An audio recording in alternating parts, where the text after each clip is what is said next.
On this episode of Newt's World, since Russia invaded Ukraine in February 2022, Yaroslav Trofimov has spent months at the heart of the conflict, very often on its front lines. In his new book, Our Enemies Will Vanish, The Russian Invasion and Ukraine's War of Independence, he traces the war's decisive moments to show how Ukraine and its allies have turned the tide against Russia, one of the world's great military powers, in a modern-day battle of David and Goliath.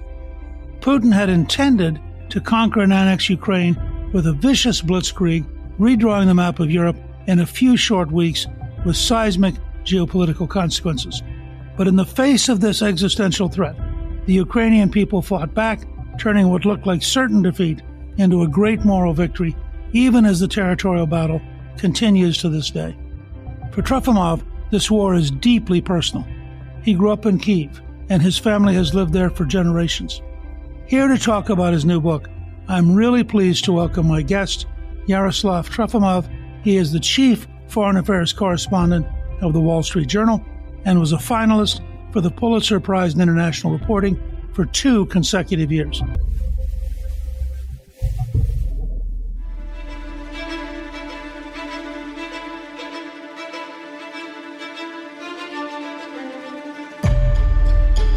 Yaroslav, welcome, and thank you for joining me on Newt's World. Great to be on the show. Thank you.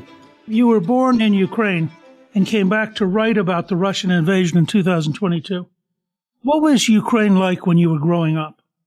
Well, back then it was the Soviet Union. There was no such thing as an independent Ukraine.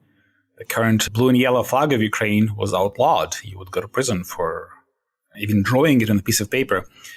The language of instruction, Moscow was Russian, and the Soviet Union was pursuing a very efficient policy of Russification. The reason why half the people in Ukraine speak Russian today is because of that policy, because their parents or grandparents used to speak Ukrainian.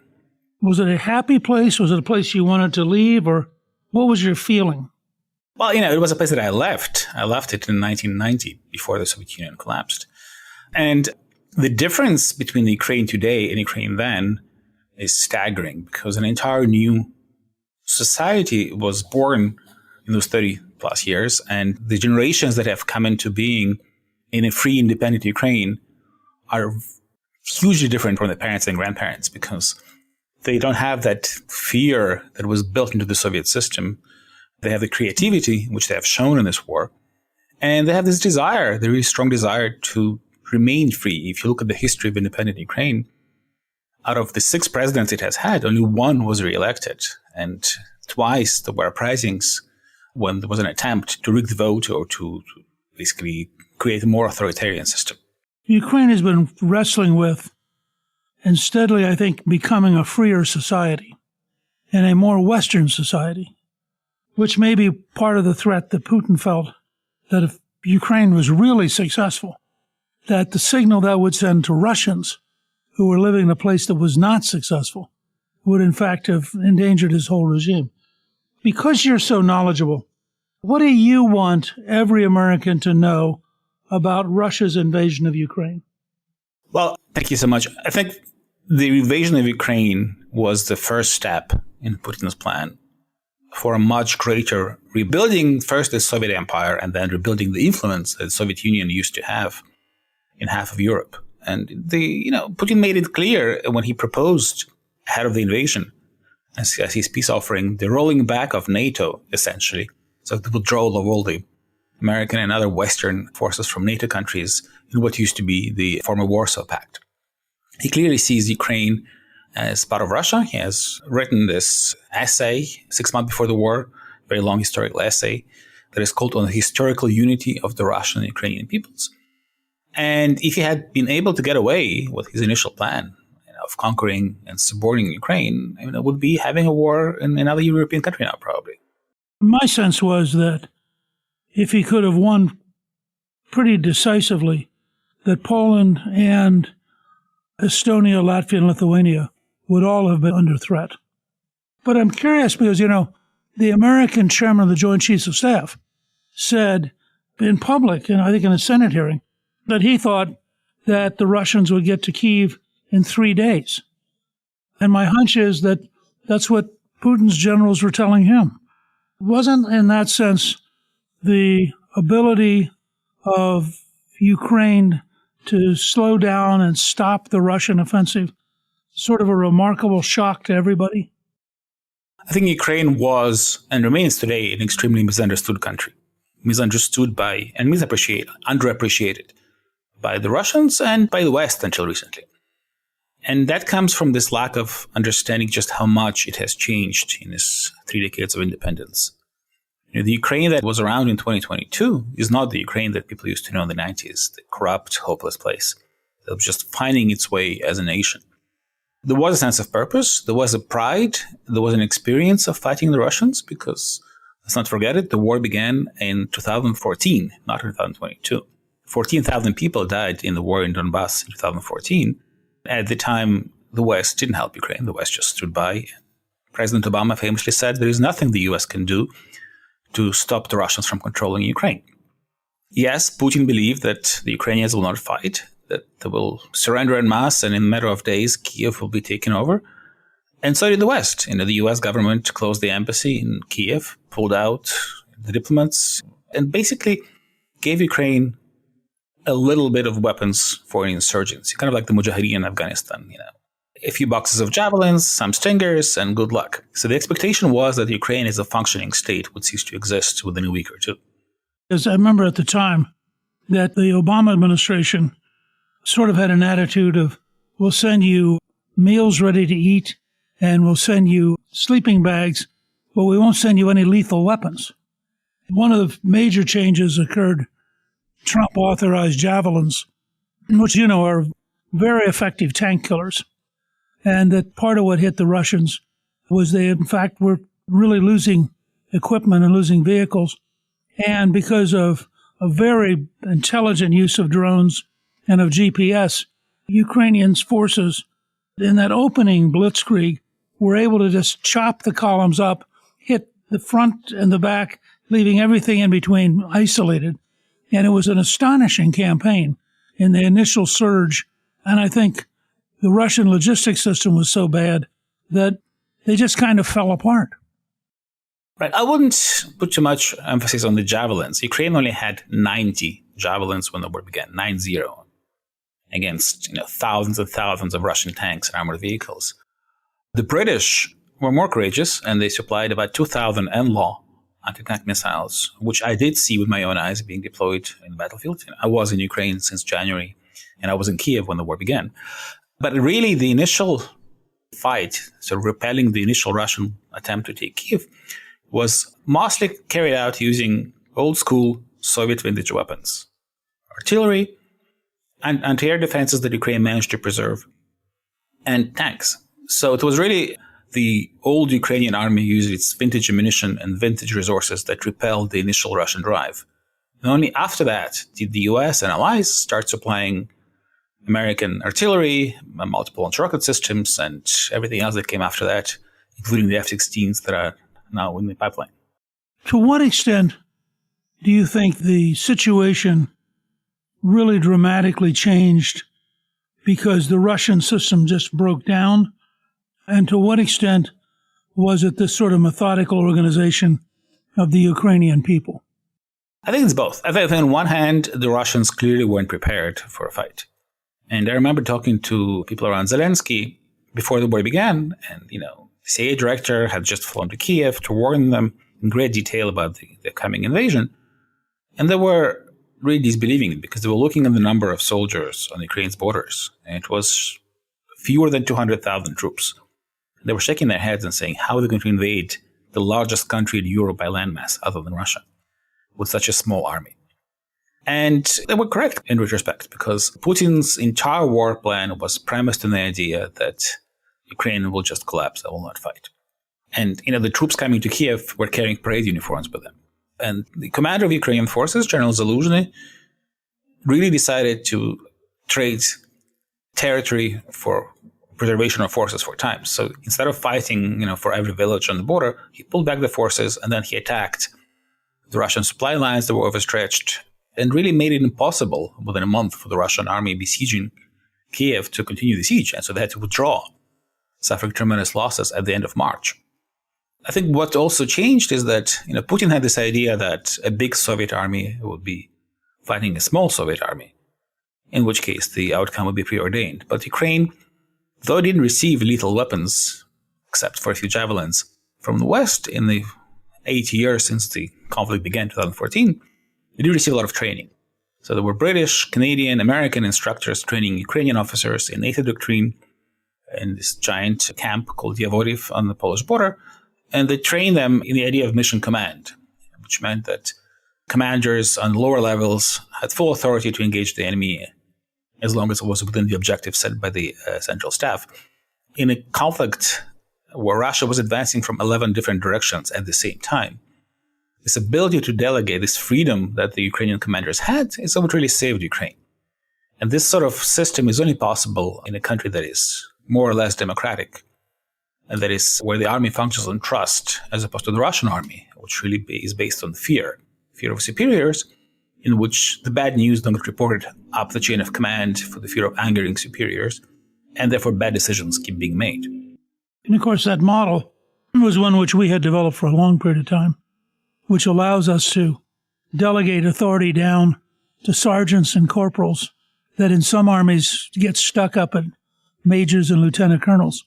I'm curious, though, when you mentioned earlier correctly, the fighting in the Donbas, that actually was the same period as the occupation of Crimea. What is your sense about whether in the long run Crimea is returned to Ukraine or Crimea becomes Russian? And do you see that different than the fighting in the Donbas?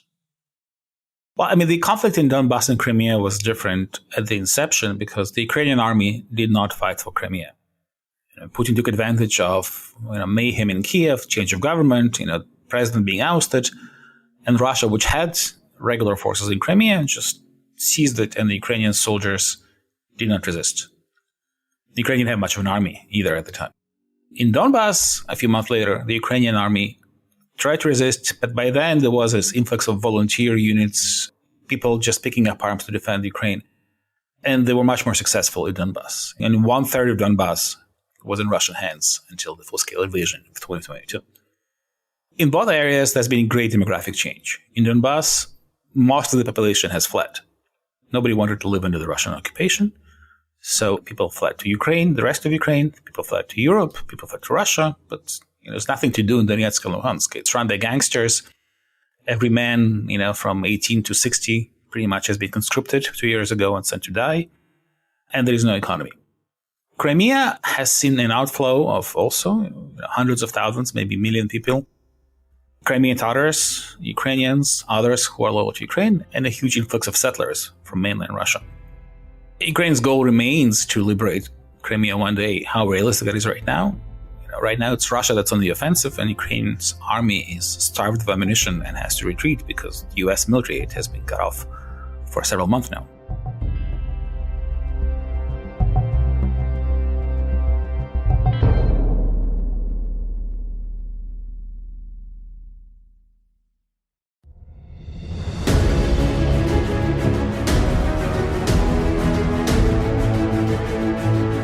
It strikes me that there's a real key message, though, in that while Ukraine has not tried to retake Crimea, they have had a brilliant maritime campaign in which they have shattered the Russian Black Sea Fleet in a way that nobody would have predicted back 2 years ago. Isn't that one of the great Ukrainian success stories of this campaign? Oh, absolutely, absolutely. And it's also, I think, it's a model of deterrence that Ukraine is trying to do to replicate in the air domain now. Basically, what happened is that Ukraine demonstrated not just that it's able to take down several ships in the Russian Black Sea Fleet, including the flagship. We're talking about dozens of ships. And strike the headquarters, but also it demonstrated its ability to strike the port of Novorossiysk, which is not in Crimea, which is in the Northern Caucasus, which is Russia's most important port. It's not just the base for the fleet, but this is the most important port for Russian oil exports. And the moment Ukraine did show it can strike it, Russia really stopped its attempts to interfere with shipping from Odessa, Ukraine's main port. And so the blockade of Odessa collapsed, and now Odessa is shipping more goods out of Ukraine and into Ukraine than it was before the war. So Russia's attempt to strangle Ukraine economically was thwarted, and by creating a very credible threat to Russia's own economy. And I think that's what Ukraine is trying to do now by using drones to strike oil refineries and other strategic industries inside Russia, hundreds of miles away. I mean, the very strike was nearly 1,000 miles away. In this sort of tit for tat that Ukrainians hope will make Russians think twice about hitting Ukrainian infrastructure, which they've been doing with great frequency using North Korean ballistic missiles and Iranian-made drones, in addition to Russia's own weaponry. One of the surprises of this war is how limited the Russian military-industrial complex was and how much they've had to buy from Iran and China and North Korea. I mean, I don't think anybody would have expected North Korea and Iran to become major suppliers of military capability. But it's clear that the internal Russian system is literally not capable of meeting the challenge that they now got. Oh, yeah, absolutely. I think corruption was part of that.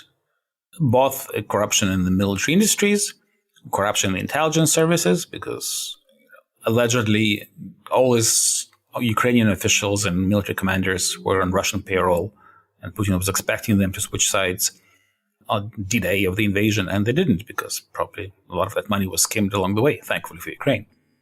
And there have been a lot of mysterious deaths of Russian military industry, CEOs and other senior officials since then, and detentions and corruption trials.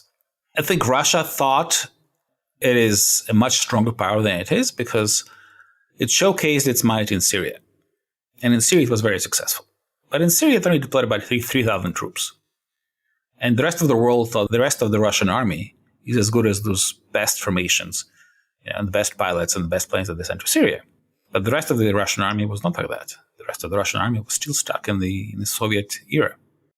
Well, and of course, the classic Soviet era involved such a huge force that Putin can't replicate it. I mean, whatever he's trying to do, he's not going to get the level of power that Stalin had and the sheer mobilization that occurred in World War II. Let's remember history. When the Soviet Union invaded Finland at the outset of the Second World War, Finland had about 3.5 million people. The Soviet Union sent 900,000 soldiers to Finland. It still failed to take Helsinki. Finland still kind of held them and they lost some territory, but they survived as an independent country. And that's why the Ukrainians, when they were watching the Russians send 200,000 men into Ukraine, a country of 40 million people, were scratching their heads and saying, what are they thinking?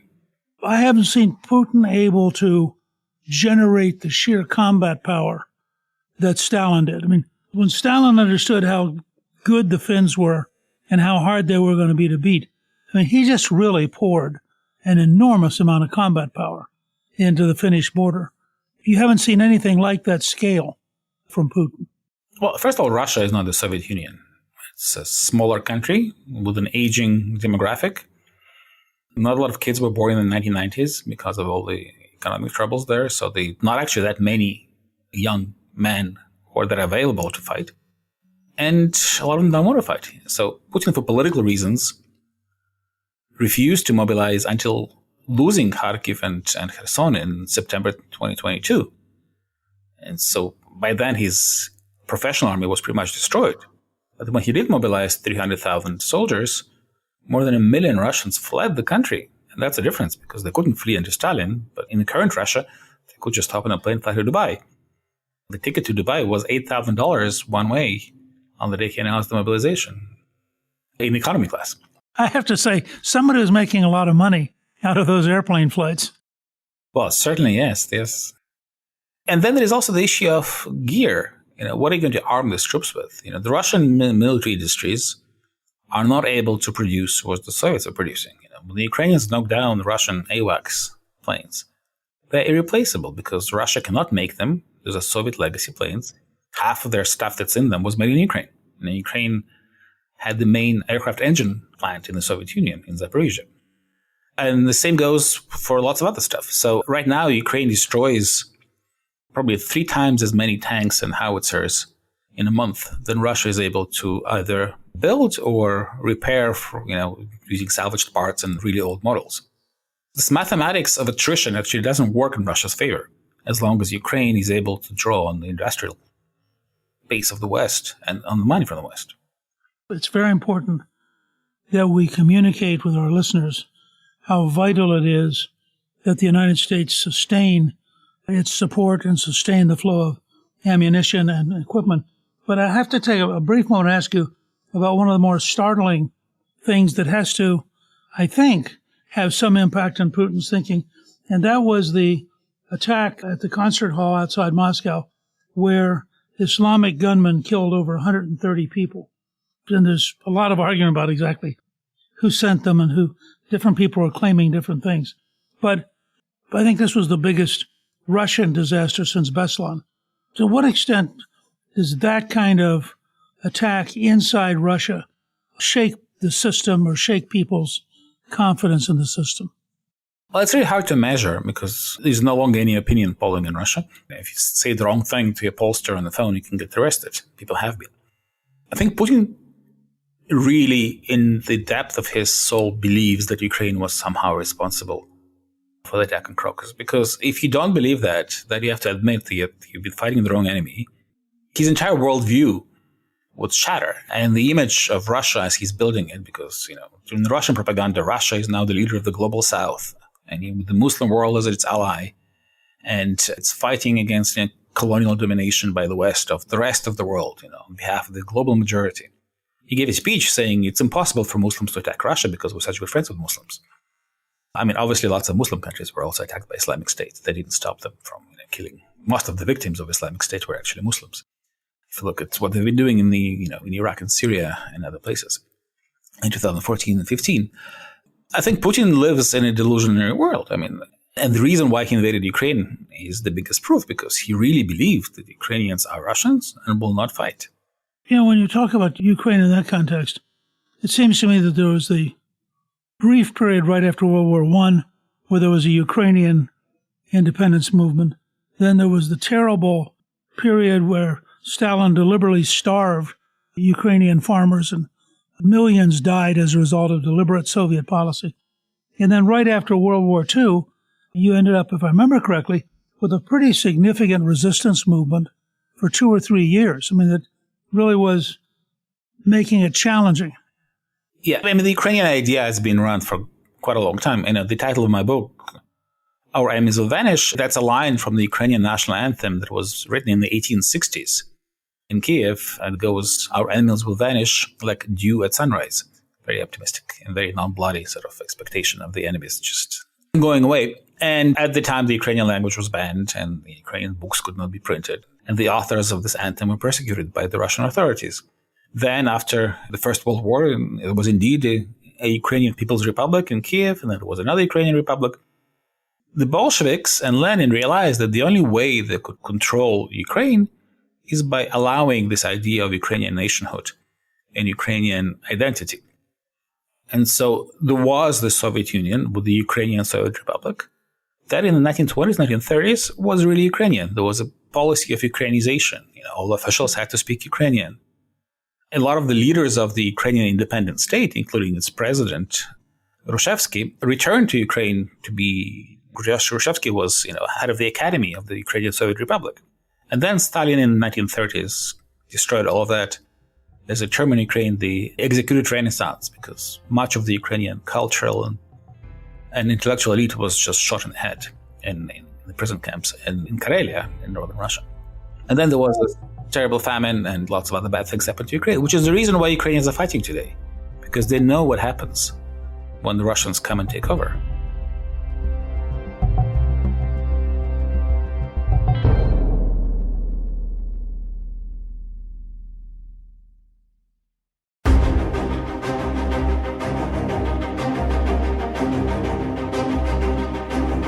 Part of what I think it's hard for most Americans to realize is that Kyiv was actually the center of Russian civilization up until the Mongols attacked, and that the great wealth, the great education, the great churches were in Kyiv, and Moscow was actually a relatively small settlement in the middle of the forest, which is part of what protected it from the Mongols, plus it paid tribute.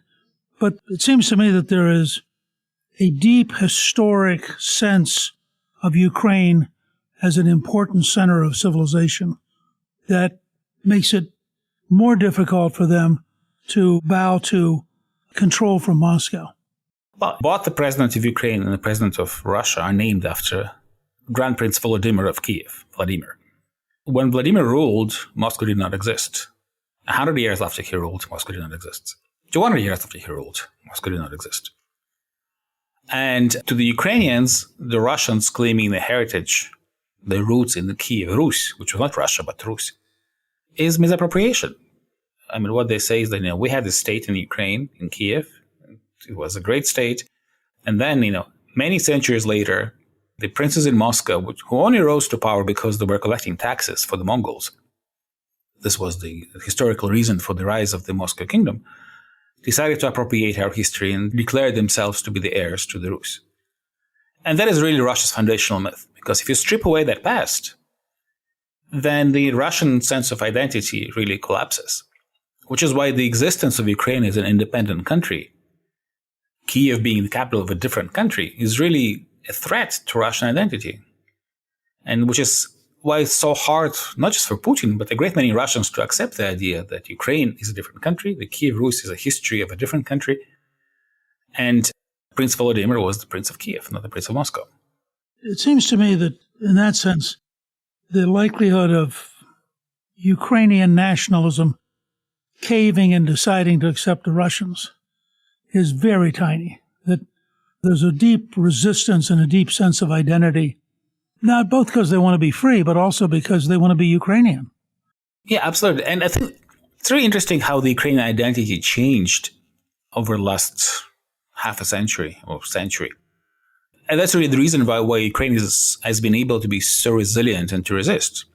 Because Ukrainian nationalism back in the 1930s, 1940s, like most other nationalisms in Europe, was pretty dark. It was very exclusive, anti-Semitic quite often. There was a lot of Ukrainian collaboration with the Nazis, as there was, in the Baltic states and many other countries in Europe, France, and obviously in Russia too. I mean, there was entire Russian division, Nazi division. It all changed in the 70s and the 80s when the Ukrainian dissidents were in the same camps in Siberia as the Jewish refuseniks, as the Baltic colleagues, as the Russians. And the idea was, when Ukraine was reborn as an independent state, it was the foundational idea, is that it's a very American idea. That if everyone in this country is a Ukrainian, as long as you want to work for Ukraine, for the well-being of your fellow Ukrainians. And that's why Ukraine now could have a president who happens to be Jewish, the Minister of Defense who happens to be Muslim, the head of the military who happens to be born in Russia, General Syrskyi. And nobody cares about that, because it's not about blood anymore. It's not about language. It's not about what church you go to or synagogue or mosque. It's about serving Ukraine, which is, I think, very unique among European nationalisms that are all about blood and soil. Well, as you said, it's a little bit like the American model that you get to be Ukrainian if you declare you are, and you get to be American if you declare you are. They're absorbent nationalisms rather than exclusive nationalisms. Before we get to the vital importance of getting the next round of aid, the one thing that most bothered me about Biden's response, which was dramatically better than Obama's, was they kept having this fear that if they sent modern equipment, that would trigger Putin to go nuclear. And in a sense, the Biden administration kept locking its own hands. My guess is if we had sent everything we've sent since then in the first 3 months, the effect would have been electric in changing the whole dynamic of the war. But we kept convincing ourselves that if we actually enabled Ukraine to win decisively, that Putin's balance point would be to go nuclear. What's your estimate of the danger of Putin actually using nuclear weapons? I think the bluff has been called over time, and it turned out to be just bluff. It was called by Ukrainians as well, because at some point when Ukraine was advancing in September 2022, Putin declared all those areas to be part of Russia and said, now this is Russia and we will use all our means to defend them, don't go any further, and we have nuclear weapons. The Ukrainians went further and took the city of Kherson, the city of Liman, and he didn't do anything. So I think this self-imposed self-deterrence, as it's called, basically, was really, really unnecessary, and it really undermined the entire effort. And if we look, people will say, okay, the US gave Ukraine a lot of stuff. And that's true. Tens and tens and tens of billions of dollars of weapons and equipment over time.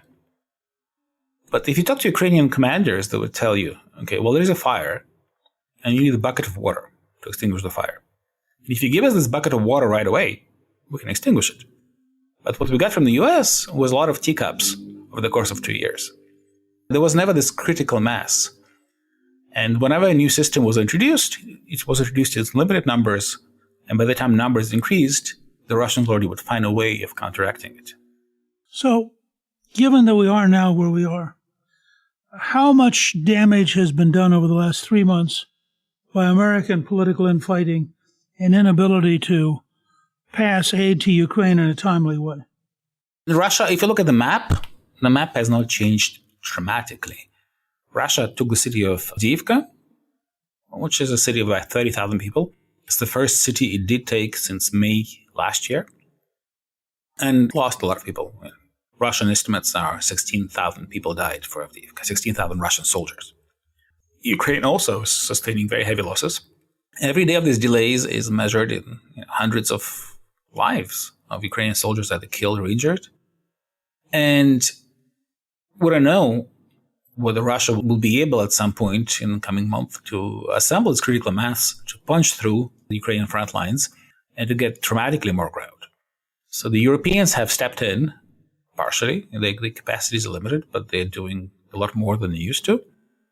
But there are a lot of things that only the US can provide, such as interceptors for the Patriots. And Russia is taking advantage of this disruption in supply, lobbing missiles into Ukrainian cities every day, causing casualties, destroying the Ukrainian power infrastructure, and destroying its military capacity. Whatever you think about Ukraine per se, the idea of allowing Putin to win and as a result project power into Central Europe and almost certainly, I think, try to reabsorb the 3 Baltic states, this is a future that we cannot allow to happen, that Putin's victory would be a catastrophe for everything that the Western world has tried to achieve since the late 1930s. Yeah, absolutely. And not just in Europe, I would say. China is watching very carefully what's happening in Ukraine. The people of Taiwan are watching very carefully. The people in Taiwan will have to make up their mind one day. Are we going to resist the Chinese, or are we going to just yield and surrender? And if they see the US walking away from Ukraine for no particular reason, no Americans are dying, the US economy is not impacted by the war in Ukraine. Unlike the Europeans, the Europeans had to make sacrifices. They had to get rid of their dependence on cheap Russian gas that fueled the German economy. The US didn't have to do that. The US didn't depend on Russians. Hopefully in the next 2 or 3 weeks, this will be solved and the money will start to flow again. And I think there are a lot of people trying to make that happen, including Speaker Johnson, who is taking some real risks in his own conference. Would you talk a little bit about your Wall Street Journal colleague, Evan Gershkovich, who's been detained in Russia for a year now, and also the whole challenge of the fact that there are over 520 reporters locked up around the world? I mean, this focusing on locking up reporters strikes me as an enormous threat to the whole free world.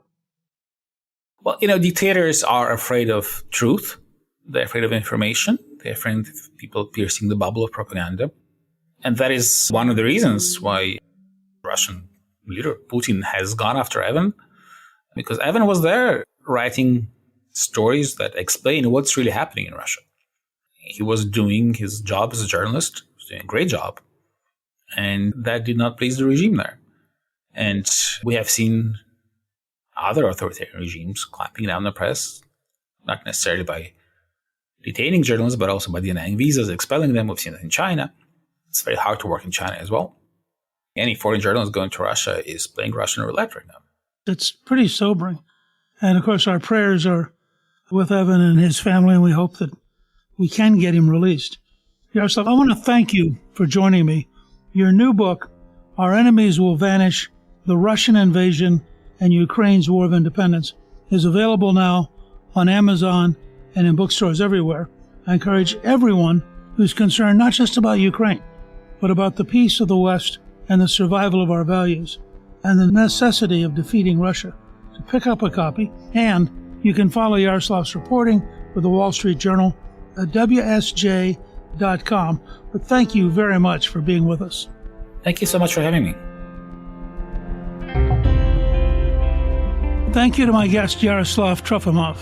You can get a link to buy his new book, Our Enemies Will Vanish, The Russian Invasion and Ukraine's War of Independence, on our show page at newtsworld.com. Newt's World is produced by Gingrich 360 and iHeartMedia. Our executive producer is Garnsey Sloan. Our researcher is Rachel Peterson. The artwork for the show was created by Steve Penley. Special thanks to the team at Gingrich 360. If you've been enjoying Newt's World, I hope you'll go to Apple Podcast and both rate us with 5 stars and give us a review so others can learn what it's all about. Right now, listeners of Newt's World can sign up for my 3 free weekly columns at gingrich360.com/newsletter. I'm Newt Gingrich. This is Newt's World.